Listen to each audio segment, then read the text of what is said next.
30 সংবিধানে পরিষ্কার বলা হয়েছে যে সংখ্যালঘুরা তারা তাদের মতো করে শিক্ষা প্রতিষ্ঠান তৈরি করবে এবং শিক্ষা প্রতিষ্ঠান চালাবে।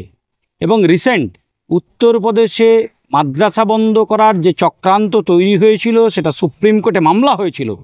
সেই সুপ্রিম কোর্টও একদম খুব রিসেন্ট বলেছে যে সংখ্যালঘুরা তারা তাদের প্রতিষ্ঠান চালাবে এবং প্রতিষ্ঠান তাদের মতো করে সিলেবাস তৈরি করবে এবং সরকার সেখানে সহযোগিতা করতে বাধ্য থাকবে। এহেন পরিস্থিতিতে মাদ্রাসা শিক্ষা ব্যবস্থা 1780 সাল থেকে চলে আসছে সুন্দরভাবে। বামফ্রন্ট সরকারের আমলে মাদ্রাসা শিক্ষার প্রতি একটা বিরাট আঘাত এসেছিল। সেই আঘাত কোনো রকম বিভিন্ন রকম আলাপ আলোচনার মধ্যে দিয়ে একটা নির্দিষ্ট জায়গায় আনা হয়। এই সরকার আজ 13 বছর ক্ষমতায় এসেছে। মাদ্রাসা শিক্ষা ব্যবস্থা সুন্দরভাবে চলছিল, কিন্তু দুঃখের বিষয়, দুর্ভাগ্যের বিষয়, এখন নতুন করে আন্দোলনের আবার একটা প্রয়োজন পড়েছে।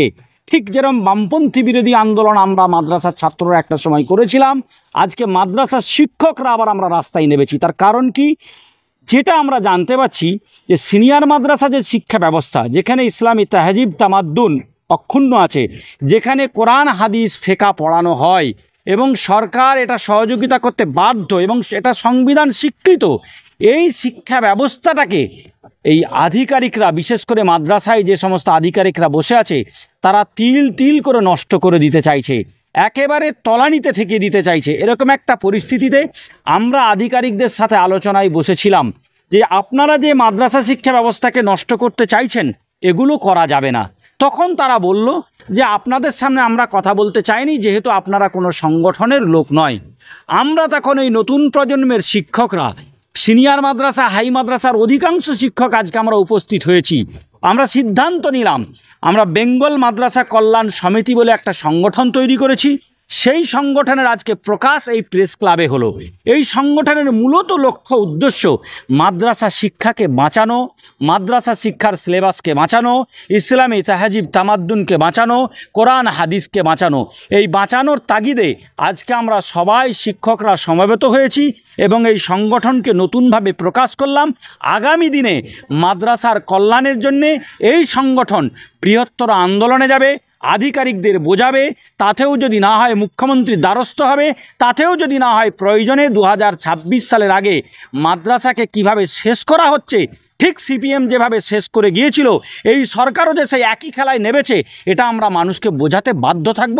সেই জন্য আজকের এই সংগঠন আমরা প্রকাশ করলাম প্রেস ক্লাবে। আলিয়া বিশ্ববিদ্যালয়ে ইসলামিক স্টাডিজে বিএ, গ্র্যাজুয়েশন, এমএ, মাস্টার্স হয়, কিন্তু তারপরে ছেলেরা একটা অনিশ্চয়তায় ভোগে। তাদের ঠিকভাবে পরীক্ষায় বসতে পারে না এবং তাদের সেভাবে কোনো পথ নাই। মূল কথা, এক কথাই বলতে গেলে এটাই তো দুর্ভাগ্য। নিয়ে আপনারা কি? হ্যাঁ, এটাই তো দুর্ভাগ্য যে মাদ্রাসা সার্ভিস কমিশন 2008 সালে তৈরি হয়েছিল। এই সিলেবাস, এই শিক্ষা ব্যবস্থার সাথে যারা যুক্ত, আলিম, ফাজিল, কামিল, এমএম, তাদের পরীক্ষা নেবে। হাই মাদ্রাসা, সিনিয়র মাদ্রাসায় বহু পদ আছে। মাদ্রাসা সার্ভিস কমিশন সেই জন্যই সিপিএমের আমলে গঠিত হয়েছিল শেষ সময়। কিন্তু দুর্ভাগ্যের বিষয়, এই কটা বছরে মাত্র 2বার না 3বার পরীক্ষা হয়েছে, তাই আজকে দরজা বন্ধ। অথচ আমি একজন মাদ্রাসার ভারপ্রাপ্ত প্রধান শিক্ষক, একটা মাদ্রাসায় যান 14টা-15টা করে পোস্ট ফাঁকা। একটা মাদ্রাসায় যান, আলিম ফাজিলের যে কামিলে যে পড়ানোর যে থিওলজির, ইসলামিক স্টাডির যে টিচার, যে পোস্টগুলো ফাঁকা, আপনারা কি দপ্তরে পাঠিয়েছিলেন? এর তো পিপি হয়ে আছে, তো পিপি ডিআই মারফত, ডিএমই মারফত মাদ্রাসা কমিশন। আমরা যতবার মাদ্রাসা দপ্তরে গেছি বা আলিয়া ছেলেরা গেছে, তখনই বলা হয়েছে যে আমাদের কাছে সেভাবে পাঠানো। এটা সম্পূর্ণ মিথ্যা। তার প্রমাণ ডিআই, আমি একজন ভারপ্রাপ্ত শিক্ষক, বারবার ডিআই সাহেবরা আমাদের কাছ থেকে পিপি চান, পোস্ট যে কী পোস্ট ফাঁকা আছে তার দিন। আমরা বারবার দিয়ে থাকি এবং আমরা ডিআই অফিসে দেই, এডিআই অফিসে দেই, ডিএমইতে দেই, মাদ্রাসা কমিশনে দেই। এটা ওদের কাছে আছে।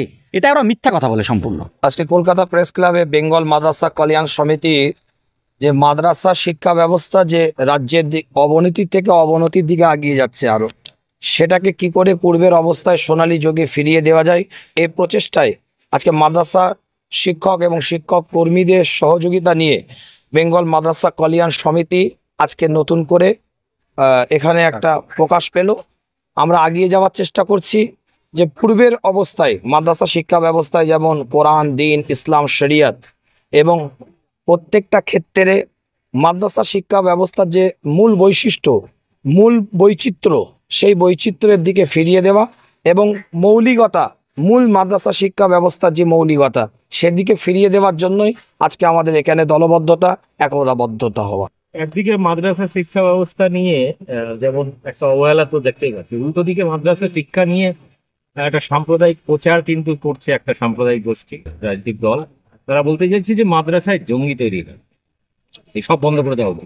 দেখুন, চালানো হচ্ছে মাদ্রাসা শিক্ষা ব্যবস্থা পরিচালিত হয় হুজুরে পাক সাল্লাল্লাহু আলাইহি ওয়াসাল্লামের আদর্শের দ্বারা। সেই আদর্শে আদর্শিত হয়ে মাদ্রাসার ছাত্ররা সমাজের বুকে প্রতিষ্ঠিত। আজকে হুজুরে পাক সাল্লাল্লাহু আলাইহি ওয়াসাল্লাম ইসলামিক মেসেঞ্জার হযরত মুহাম্মদ রাসূলুল্লাহ সাল্লাল্লাহু আলাইহি ওয়াসাল্লাম, তিনার জীবন ব্যবস্থা কেমন ছিল? তিনার জীবন ব্যবস্থা হচ্ছে হাদিস। তিনার উপরে যে আল্লাহ কোরআন নাজিল করেছে, সে কোরআনটা হচ্ছে তানার পক্ষ থেকে আল্লাহর প্রদত্ত বাণী। সেই বাণী বা সেই হাদিসের দ্বারাই মাদ্রাসা শিক্ষা ব্যবস্থা পরিচালিত হয়। তো যারা বলছেন এটা তাদের ব্যক্তিগত অভিব্যক্তি হতে পারে, কিন্তু আদৌ মাদ্রাসা শিক্ষা ব্যবস্থা থেকে যে সমস্ত ছাত্ররা বিগত দিন উঠে এসেছে তারা সবাই সম্প্রীতি, ভ্রাতৃত্ব, মানবতার দিকে যথাযথ খেয়াল রেখেছে। এবং আমরা সকলেই জানি যে স্বাধীন ভারতের সর্বপ্রথম শিক্ষামন্ত্রী ছিলেন আবুল কালাম আজাদ সাহেব। তিনি কিন্তু মাদ্রাসা একজন পড়ুয়া ছাত্র ছিলেন।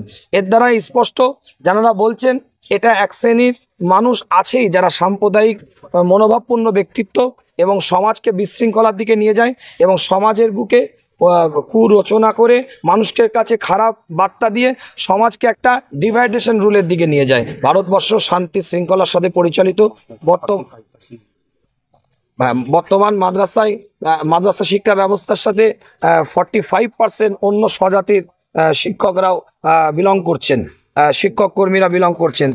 এর দ্বারাই তাদেরকে প্রশ্ন করা হোক না যে মাদ্রাসা শিক্ষা ব্যবস্থা থেকে কি ধরনের সন্তান তৈরি হচ্ছে বা একটা প্রচার করছে যে সেখানে খালি ধর্মীয় শিক্ষা দেওয়া হয়, আধুনিক শিক্ষা দেওয়া হয়। তাদের সিলেবাস সম্পর্কে কোনো জ্ঞান নেই। সিলেবাসটা দেখুক, সিলেবাস দেখে তারা কথা বলুক এবং তারা নিজেরা যে দাবি করছে যে ধর্মকে বিলং করেন সেই ধর্মীয় ব্যক্তিত্বরা তো মাদ্রাসা শিক্ষা ব্যবস্থার সাথে প্রত্যক্ষ পরোক্ষভাবে জড়িত আছে। তো তাদেরকে জিজ্ঞাসা করা হোক আদৌ কি মাদ্রাসা শিক্ষা ব্যবস্থার মধ্যে কি রকম সিলেবাস মেনটেন করা হয়। আর একটা বিষয় বলে দিই, আজকে আমাদের যে প্রোগ্রাম, যে সভা, যে আজকে কিছু আধিকারিক আছে রাজ্যের বুকে যারা মাদ্রাসা শিক্ষা ব্যবস্থাকে খুব কঠিন জায়গায় নিয়ে চলে যাওয়ার প্রচেষ্টা চলছে। আজকে আন্দোলন কিন্তু তাদের বিরুদ্ধে। আমরা রাজ্য সরকারের কাছে শান্তিপূর্ণভাবে, যেহেতু দেশের নাগরিক হিসাবে আমাদের একটা হিউম্যান রাইটস আছে, নাগরিক হিসাবে আমাদের একটা রাইটস আছে, আর্টিকেল 13A আমাদেরকে রাইটস দিয়েছে, সেই রাইটসকে কেন্দ্র করে আমরা এগিয়ে যাব এবং রাজ্য সরকারের কাছে আমরা বিভিন্নভাবে প্রস্তাব দেব। অলরেডি ফুরফুরা শরীফে সিএম যখন গিয়েছিলেন আমাদের পীরজাদাদের পক্ষ থেকে তানাকে একটা চিঠি দেওয়া হয়েছে। তিনি কিছু ব্যাপারে এখনো পর্যন্ত অবগত নন, কিন্তু অনেক কিছু ডিসিশন আধিকারিকরা নিয়ে বসে আছে, কিন্তু তিনি জানেন না। এই ধরনের ইনফরমেশন আমাদের কাছে আছে। তো আমাদের এখানে মাইনরিটি দপ্তরের চেয়ারম্যান তিনি এসেছিলেন, তাকে বলেছি যে আমরা সরাসরি রাজ্য সরকারে, যেহেতু তিনি আমাদের মাননীয় অভিভাবিকা এবং তিনি মাদ্রাসা শিক্ষা ব্যবস্থার দিকে দরদি, এটা আমরা মনে করি, এবং মাদ্রাসা পূর্ণমন্ত্রী, সংখ্যালঘু তিনি পূর্ণমন্ত্রী, সেজন্য আমাদের তার কাছে দাবি থাকবে আমাদের দিকটা যথাযথ বিবেচনা করে দেখা হোক।